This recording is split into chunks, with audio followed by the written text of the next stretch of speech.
Hey guys, this is Fergal from Poker VIP, back for part 4 of our Zoom coaching series over at Pokerstars.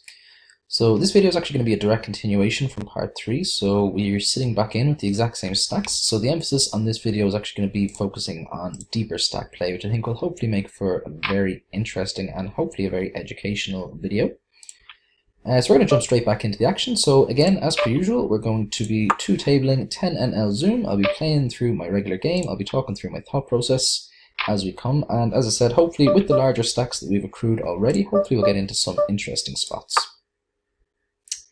So if you have yet to see part 3, I would highly recommend going and checking out. As I said, these have been recorded one after the other.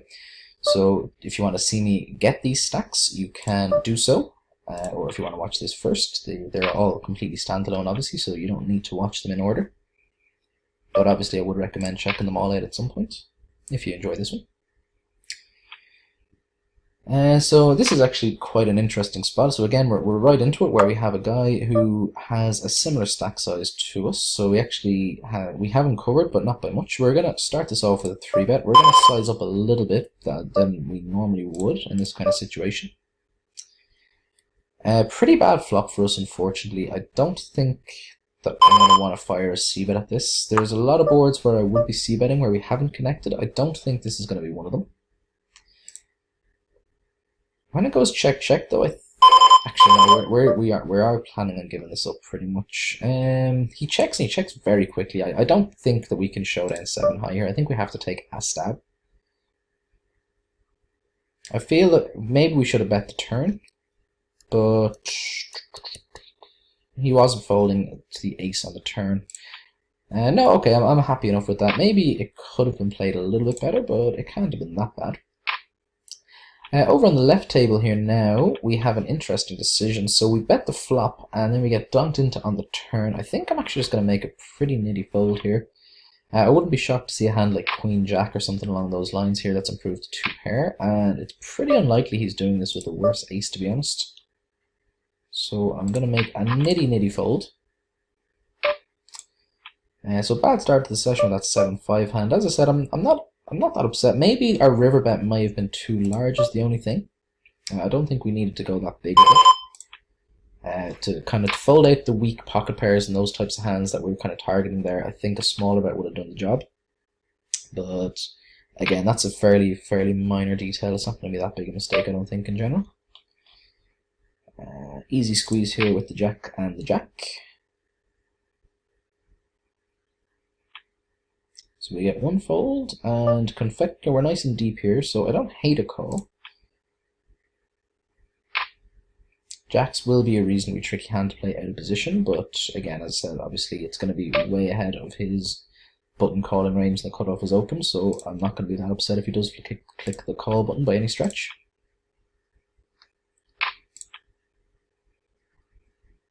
We're going to have a pretty straightforward open with the Queen 10, and when Steven 6200 limps, we are going to ISO. We flop second pair with a gut shot. We're going to start this off with a check and take a pot controlling line. When he checks to us again, we're going to start betting. And I don't think we're going to be able to realistically get 2 streets of value here. I'm happy enough just to check this one back. So we get 1 street of value from 8x there. And as I said, I don't think he's going to be calling very much on the river there with that type of hand. So I think I'm absolutely fine with our line there of bet check.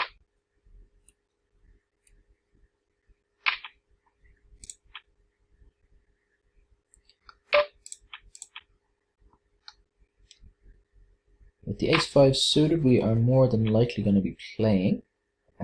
We may incorporate it into a 3-bet bluff if an earlier position raises. They don't, they limp, so we're going to ISO. One common trend that you'll have noticed if you've been watching the series closely is that we are ISOing limpers very wide, so ace-5 suited is more than good enough to go for that ISO. It'll be a very profitable situation to be in because a lot of people are going to be limping a fairly weak range.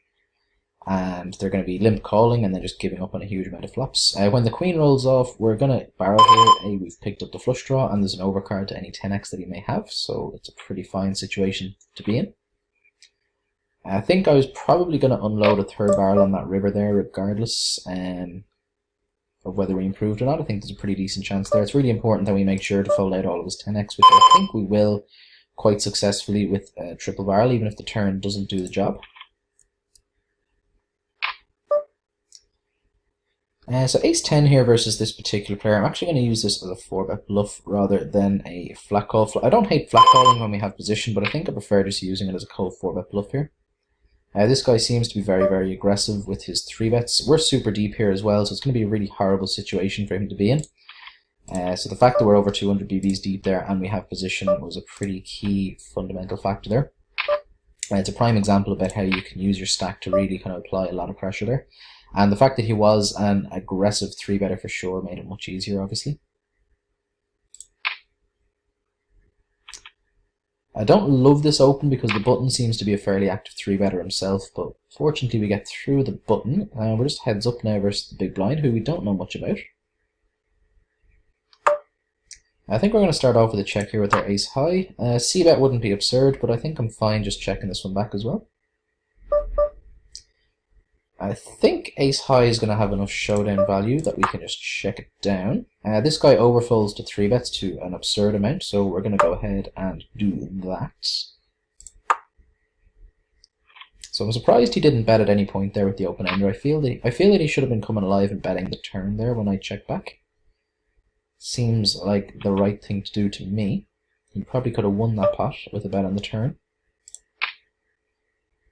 I wouldn't have been thrilled about calling down. Maybe I might have called turn, but if he bet twice, I would for sure have been folding. And when I check back the flop there, it's pretty difficult for me to have a particularly good hand.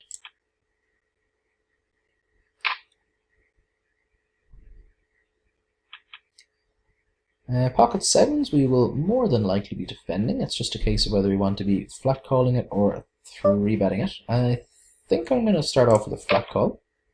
We flop a set, which is very nice. We're going to go ahead and just check raise here and hope he has an ace and can pay us off.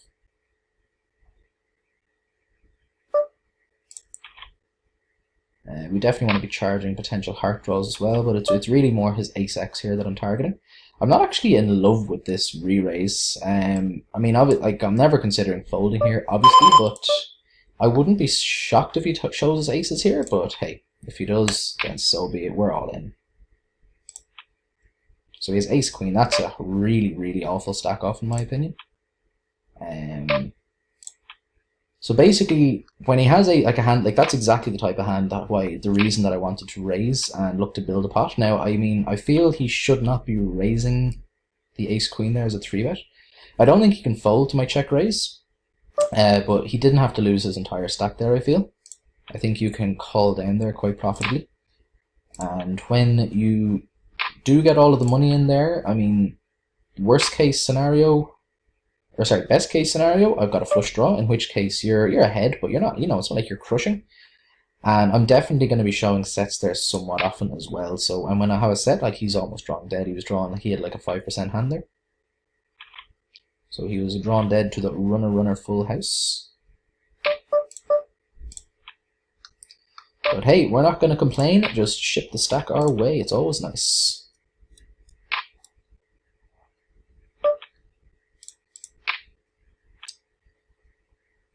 Easy open here with the 4-5 suited, obviously. Pretty good flop for us. We have a pair, and we have an open ender, and we have a backdoor flush draw, so we've got all sorts going for this hand. I think we're going to be betting again here. Seems like the right thing to do. Like, we just have so much equity there. Like, we're going to have the best hand there fairly often. He might just have some random floats of overcards there that didn't connect to the king. And we fold them out, which is not a horrendous result for us. But we also build the pot there when he has a hand that can call the turn. If we do hit on the river, it means that we can extract a larger river bet there on occasion. We're really good at flopping sets, and we've filled up, which is fantastic news. So we're obviously betting again, and we're hoping he has a draw that hits on the river. Unfortunately, he folds. So, very decent start so far to the video.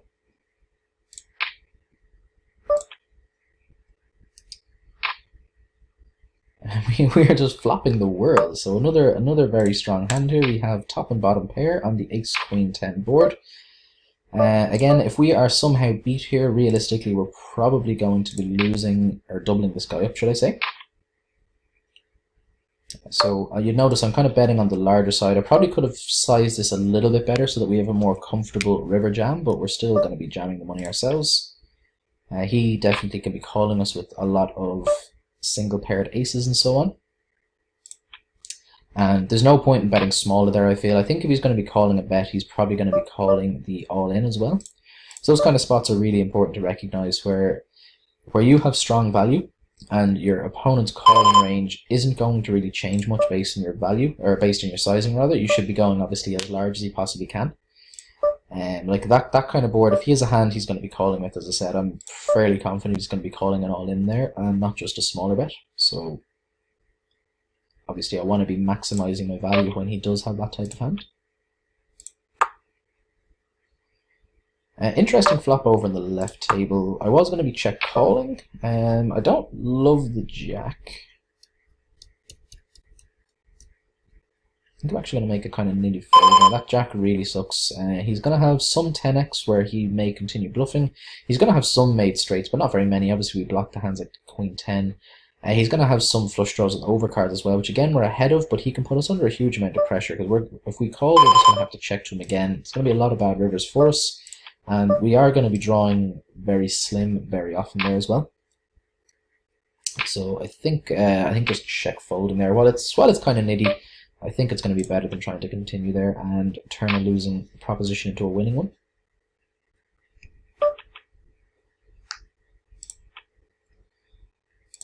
So the 7-3 is obviously an easy fold, as is the 10-7.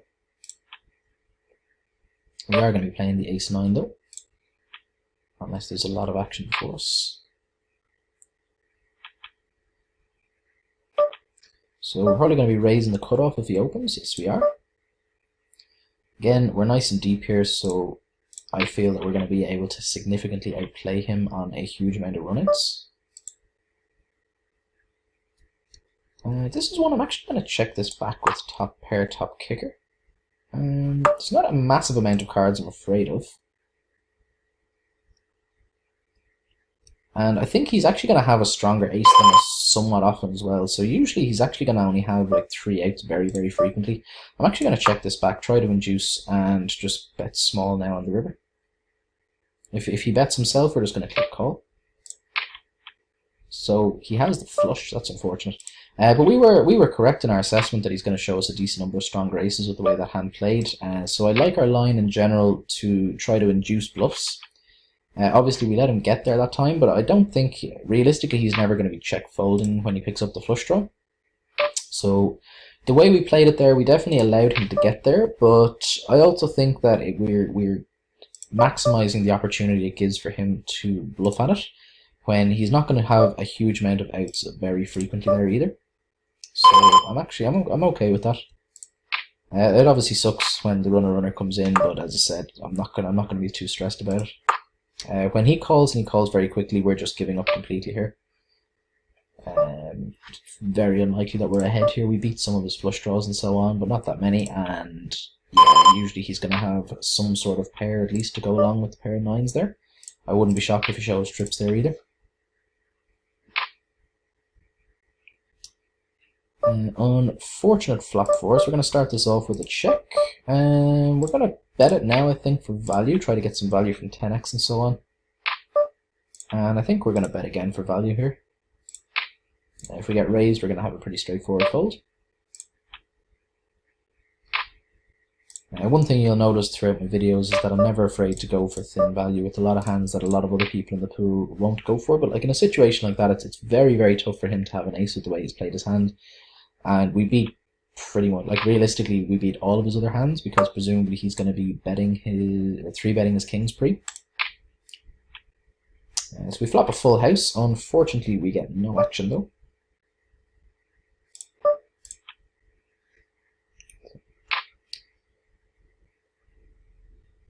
Now, the jack and the 6, I don't think we have a defend on our hands. Yeah, we're just going to go ahead and fold, and likely going to be folding the queen deuce as well. We are indeed.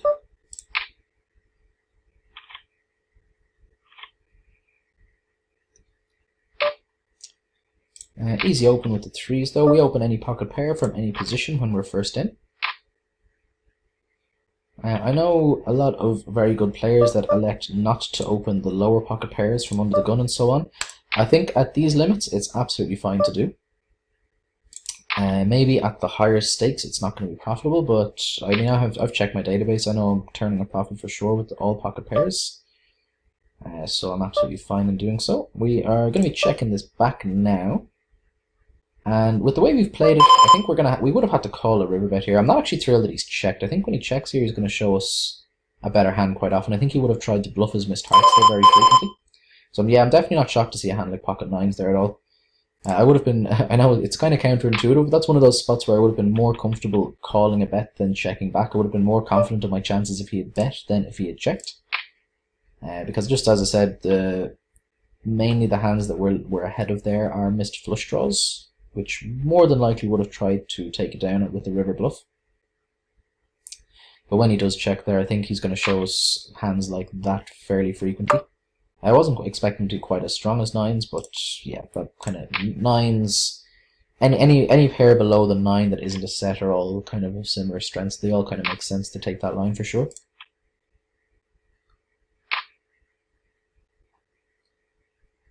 Looks like he's timing out, which he is. Oh, it's nice to pick up a pot uncontested. If you could get a walk every single time that you're in the big blind, you would be automatically an incredibly huge winning poker player. The vast majority of your losses in poker come from the big blind.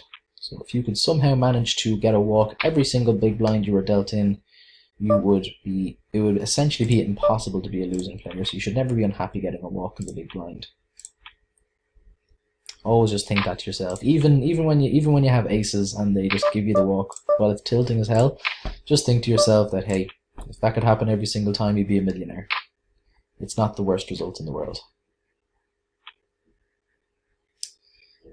So this guy dunks into us. Multi-way, I think we're just going to fold here. I don't... actually, this is quite an interesting dunk. It's one of the few times that I'll see someone dunk out that I don't hate it. His sizing is quite nice as well. It means he's getting away with it quite cheaply no matter what he has. If he's bluffing, semi-bluffing, or if he just has value. I like it. 3 streets of value is on the cards with the aces on this board. Hopefully he just has a king X and can pay us off comfortably. So we're just going to be going on a mount where I think he can very comfortably just pick us off on 3 streets if he did have the king. He folds very, very quickly, so I'd be very surprised if he does.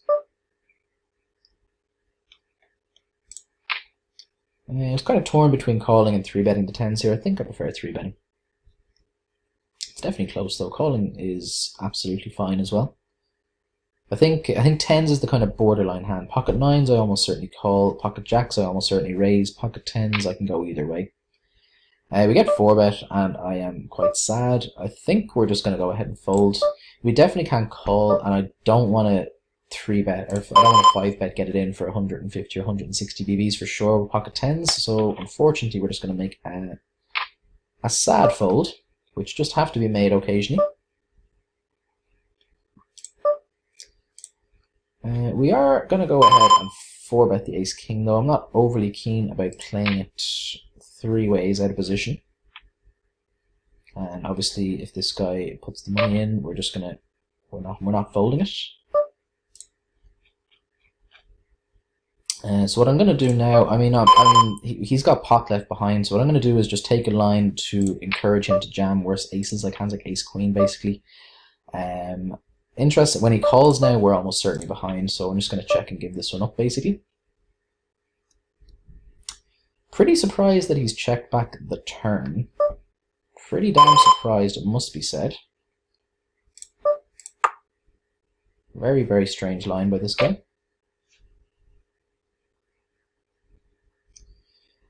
Tickle me confused.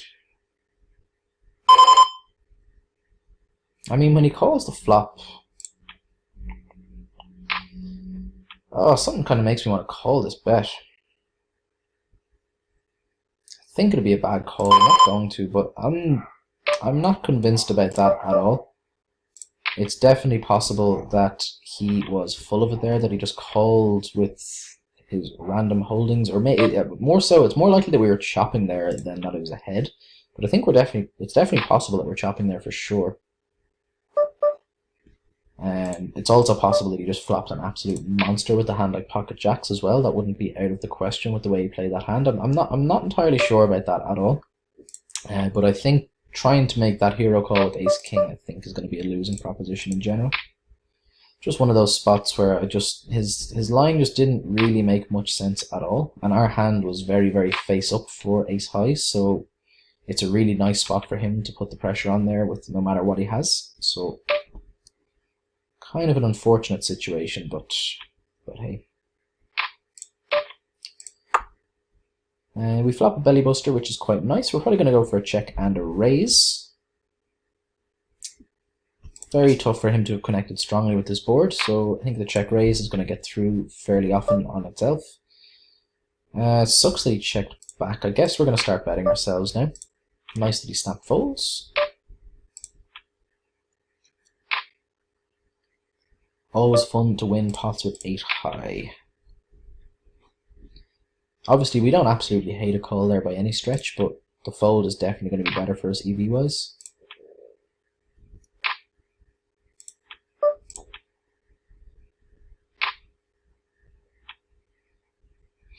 So we're going to be 3-betting Piero if he opens, which he does. So let's go ahead. We're going for our standard 3x in position.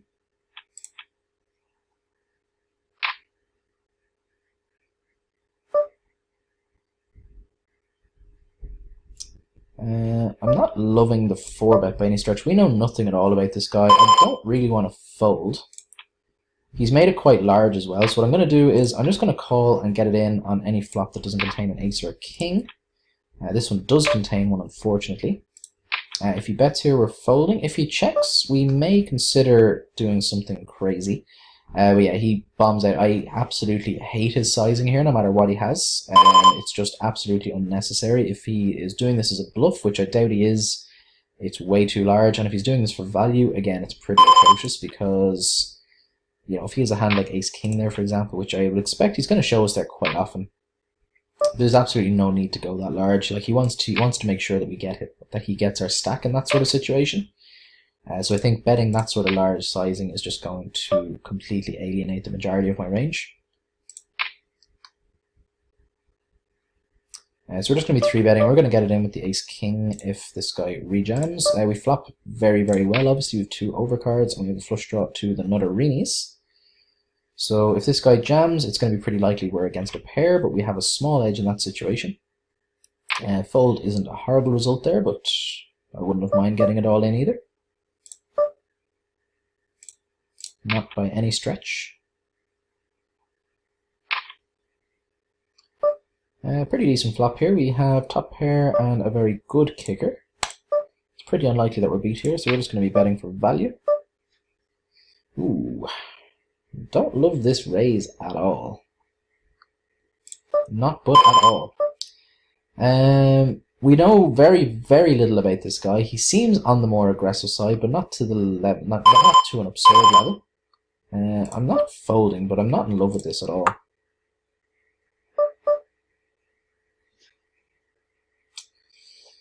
So, okay, we're all in. I guess I fold, but I'm just not happy about it. Not happy about it at all. Interesting jam by that guy. I feel like I just made a mistake over on the right table there without putting in a bet at any point there at my 7 high. I was kind of distracted by this hand though. A little bit distracted, which does happen when you play 2 tables, when you have 2 hands going on simultaneously. When one of them is a large hand, it's obviously going to take up all your focus.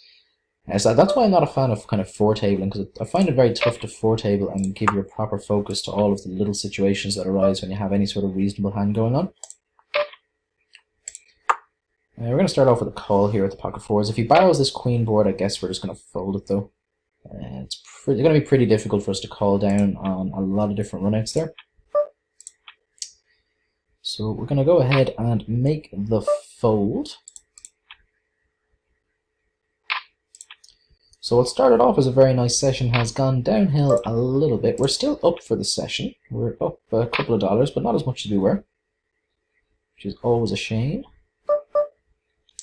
Let's see if our king queen offsuit can get us back on track. We're going to start off with a 3-bet on the button versus the larger stacked poker nerd, as is his username. I'm not insulting him. I think I'm going to use the ace-5 as a 3-bet bluff. I would have preferred if it's suited for this purpose, but I think this is going to be absolutely fine with the ace blocker.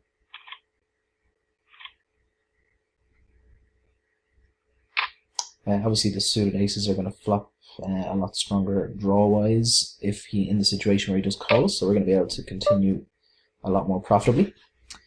So we get 4-bet here by Poker Nerd, so I think we're going to go ahead and just fold it. Yeah, we are. So we're starting to get played back at a little bit. We have the AC and the AC though, so we're definitely not going to mind getting played back in this spot. We're nice and deep versus Paul's 76 as well. So normally we 4x it, so our stand would be to 120, but we're going to go a little bit larger because we're nice and deep here with this guy. He snap folds, unfortunately. Never fun to get the snap folds when you have the aces, but hey, we just got them again, so it's all good in the hood. We're obviously going to be 3-betting if Vasilas opens, which he does. Again, we probably should have sized up a little bit there because he's deeper stacked, but I don't hate that either.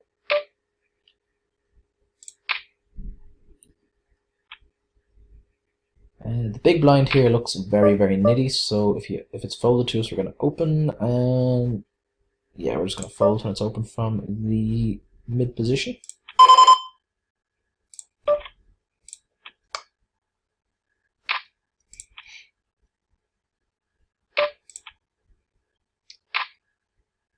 And pocket 7 is going to be a defend. We're going to flat call unless anything crazy happens behind us. If it goes multi-way, we're going to be quite happy. Unfortunately, we don't bink our 7. If that 5 was a 7 though, we would have a very, very nice flop indeed. It was pocket 7s earlier on that we won the stack with versus ace queen, am I right? I think it was pocket 7s anyway. Close to a 7, but unfortunately not. Although the fact that this flop checked through is promising. I don't think we're going to be investing any more money at any point. I wouldn't be shocked if we're actually ahead here, but again, we're not planning on betting at any point here. If this checks through though, I mean, there's going to be some better pocket pairs, but not a massive amount of them, so I wouldn't be amazed to see that we're actually ahead here. It's very unlikely someone has an ace, that much I'll tell you for free. And if we win a 4-handed pot with an unimproved pair of 7s, that will be not a bad result at all.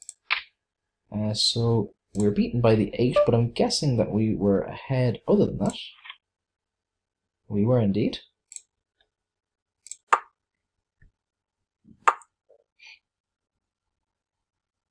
I would have been tempted to put out a small bet if I was the pocket 8s there. As thin as that would have been, I think I would have had to click call with my pocket 7s. I think I would have had to click call. So let's see if we can get a little bit going before we wrap up the video in about 15 minutes. Let's see if we can get involved in some more interesting spots.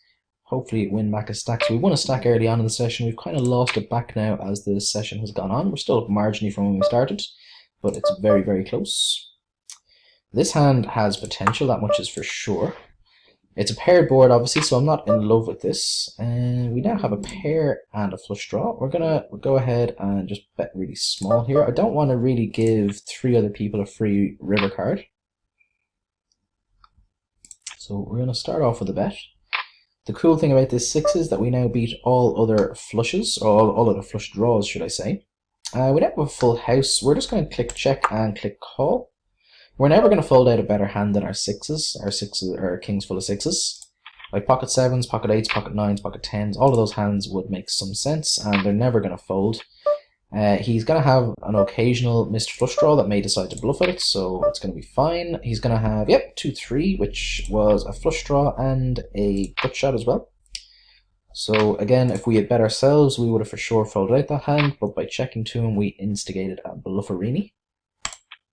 And we pick up aces for the 3rd time in very quick succession.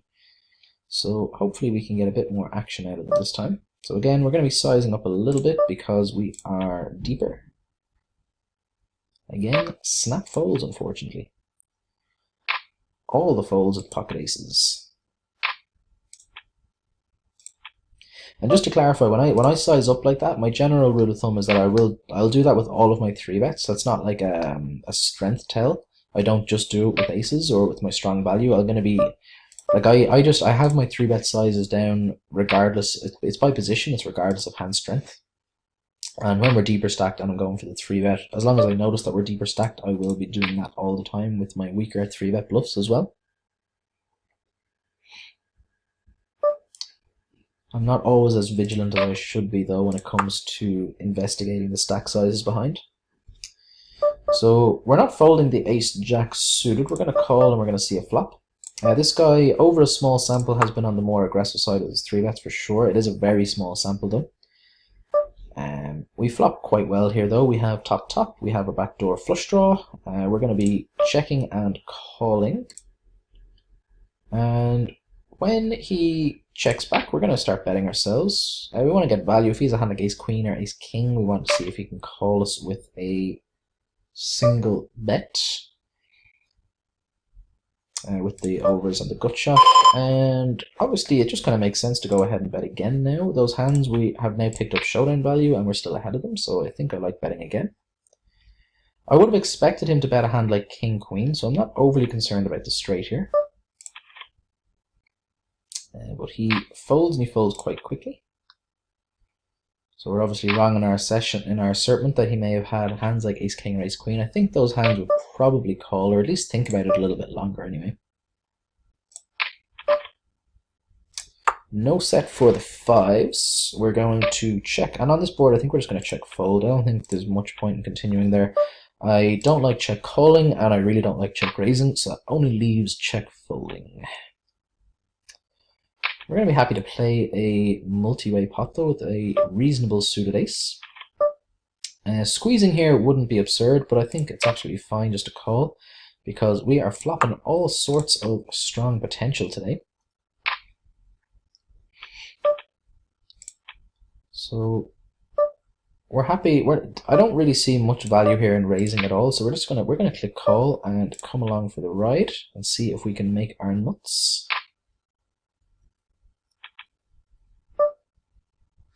Do we pick up a gut shot? We do indeed. So I'm not planning on folding. I don't really want to turn my hand into a bluff here. Betting here wouldn't be crazy, but I think it's kind of transparent what we have, so I'm not really overly hopeful about getting a lot of pairs to fold. So I think we're just going to check fold. I'd be interested to see if this gets to showdown though. So yeah, pocket queens calls there. I'm not at all shocked to see that. Like as I was kind of saying, just coming alive and starting to bet there on that river is, you know, we're going to get picked off by a lot of medium strength hands there that I think. The flush would have been amazing to come in. Obviously we were against our worst flush draw. That would have been beautiful. Our gut shot would have been good as well. We have the pocket kings, and this guy seems very, very tight, so I see no reason not to go ahead and 4-bet, not to get it in here. When it's checked just twice here and the queen rolls off, I think we're going to go ahead and bet. And versus cross-anch, we're realistically just going to be looking to get stacks in here. I think when he doesn't get the money in free, he's going to show us hands like queens and jacks quite often. We block ace-king, which is kind of nice. He snap folds them.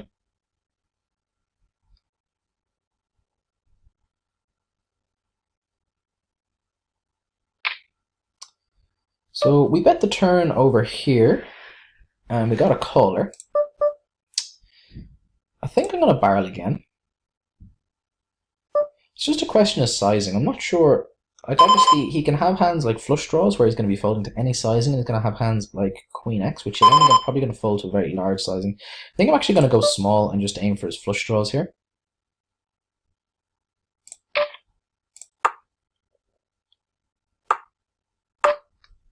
I think flush draws make a decent amount of sense here, and even if he has a queen, it's not the easiest call here. Now, I think there's a decent chance he does click call in that situation, but yeah, okay. But as I said, when he started tanking, I was kind of I'm pretty sure that he had the queen indeed, but I mean, there's no guarantee that he's folding a queen to a larger bet there. Obviously, the chances do go up if he does, but I think he's going to show us a lot of flush throws there as well, that he's just snap folding to any sizing. So I think going for the smaller bet, it's going to be close. It's going to be close for sure, depending on which is better. It's going to be fairly marginal either way, though, I think.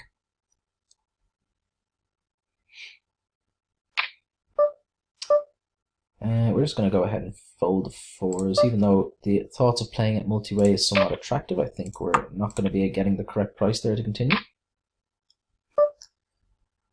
With the 6-4 here, we're not really going to be looking to put any more money in this board. It's getting worse and worse for us as the cards come out. The jack we didn't love, the fourth spade we don't love. There's nothing here that we like at all, so we're not planning on putting any more money in the pot voluntarily. Very, very occasionally we're getting bluffed off the best hand there, but I wouldn't be overly hopeful for our lowly pair of sixes to be good on that kind of run out. And it's possible he's even bluffing with the best hand there as well, like that's not beyond the realms of possibility. Hello, we flop a set of fours on a very good board. There's a lot of hands here that these guys can have connected with for sure. I'm actually going to go for an overbet here for value. My overbets here will consist of a lot of very strong value and a lot of strong draws, basically. So we want to be balancing it with our sets here. I wouldn't be shocked to see him call. I've definitely seen people call down in those spots with some, you know, kind of Queen X types hands. People just don't like folding top pair. So the overbet there, it's kind of tough to deal with on his hand, no matter what he has, unless he has a hand like another hand like queens or jacks. It's very difficult for him to deal with. So when you can do something that makes your opponent unsure what to do, it's usually a good thing. We flop a flush draw to the nuts and a gut shot to the nuts of some very, very decent holdings. I don't really want to just check call this out of position, so I'm just going to check raise and look to get it in. If he folds out here, we have king high. That will be not a bad result by any stretch. And if we get it in, you know, we're going to be super live here. Oh, he has a set. That's very unfortunate. But again, we're still quite live. So we brick off. Obviously, that's the absolute worst case scenario that we can be up against. But even still, we still had like 32, 33% equity, something along those lines. So it's not going to be that bad a play for sure. And as I said, if he has a lone ace there, it's going to be very tricky for him to continue. If he has worse than an ace, if he has a lower pocket pair, we're going to be getting him to fold out a better hand almost certainly. And if we're behind, you know, we can always get lucky.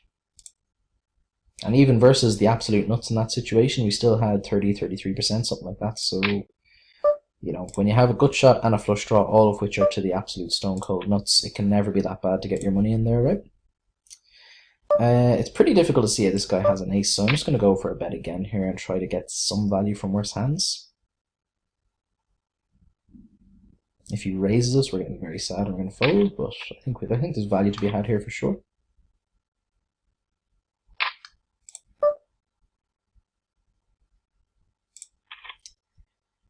Ace King will be a 3-bet almost certainly.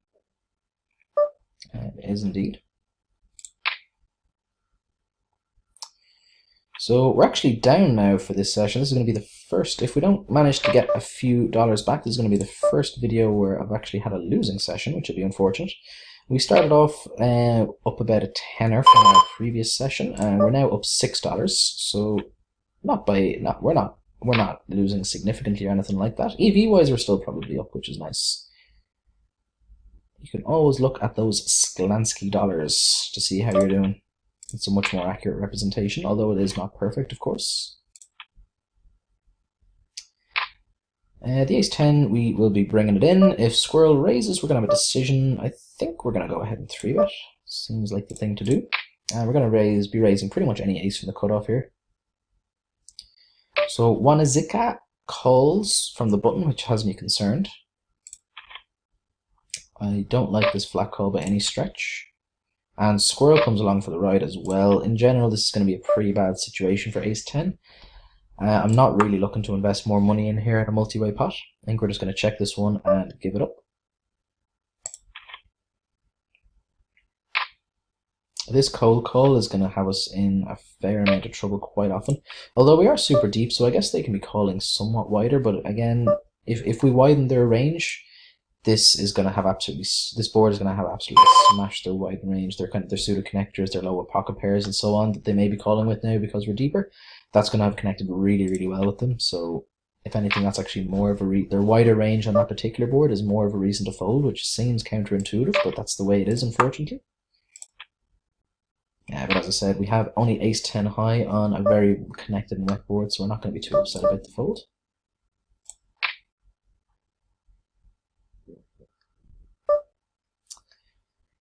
We're just going to try to get this to showdown and see if our fours are good. I don't really want to be putting more money in at any point.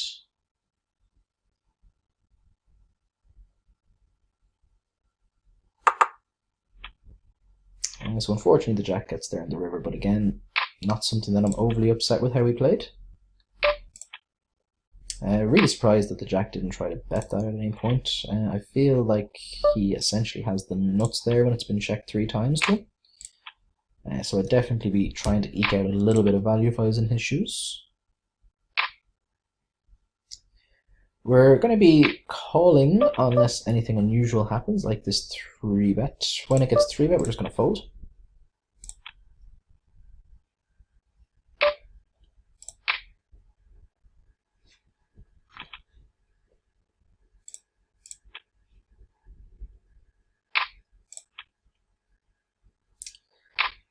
And so we have a reg-ishy player looking. He seems to defend his blinds quite aggressively, so we're never considering opening a trash hand there in that situation.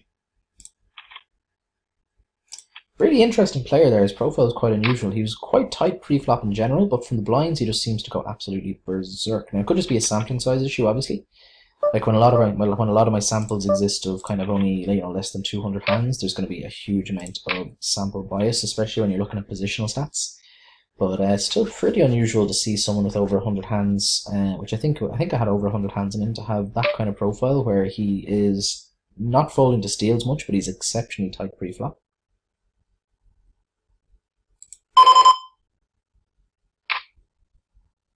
So if it's folded to us, we're going to actually go ahead and ISO here with the pocket 3s. We want to build a little bit of a pot. If we do hit a set, it's going to be much easier to get the money in, and we're going to be able to see bet this board really profitably as well.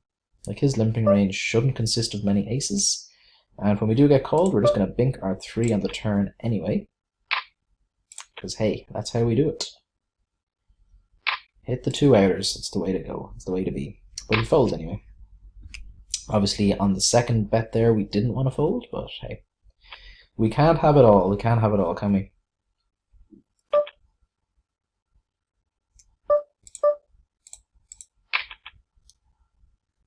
So we're approaching the 45-minute mark again, so we're going to be wrapping up the video fairly shortly. We'll see if we can get another couple of orbits in there as well, maybe one last hand of reasonable substance. I don't think we can fold ace-queen just yet. If he barrels this 10, I think we're going to, though. I think ace-queen is going to have some showdown value, though. We are incorrect. Oh, sorry, we're not incorrect. We're incorrect in that particular instance, but it definitely does have some showdown value for sure. I thought this was a weird raise, but then obviously he obviously just lost most of his stack and is just shipping the money in. If that was safe, if I was in the big blind there, I'd actually be tempted to click call there, just because he's going to be jamming pretty much 100% there. I'm guessing if he only has 77%, and 10-9 suited versus 100% range can't be doing that badly. So we have the pocket kings, and unfortunately we get the fold. So far, this guy's folded to 100% of 3 bets, so we're going to go ahead and put him under a bit of pressure. We are going to fire here. Obviously, he shouldn't have that many king x here, so I think it's not going to be that great a flop for him, so I think that bet's going to be okay. So I'm going to click out sit out next hand, so these are going to be the last 2 hands. So So that's been me. Thank you very much for watching, guys. I hope you'd enjoyed it. If you do, make sure to like it, to share it on social media. And if you have any questions for me, make sure to leave them in the comments section, either on Poker VIP or on YouTube. I keep an eye on both sections fairly frequently, so if you have any questions directly for me, I will get back to you personally. So feel free to do so. I hope you enjoyed it. Thank you very much for watching, and take care.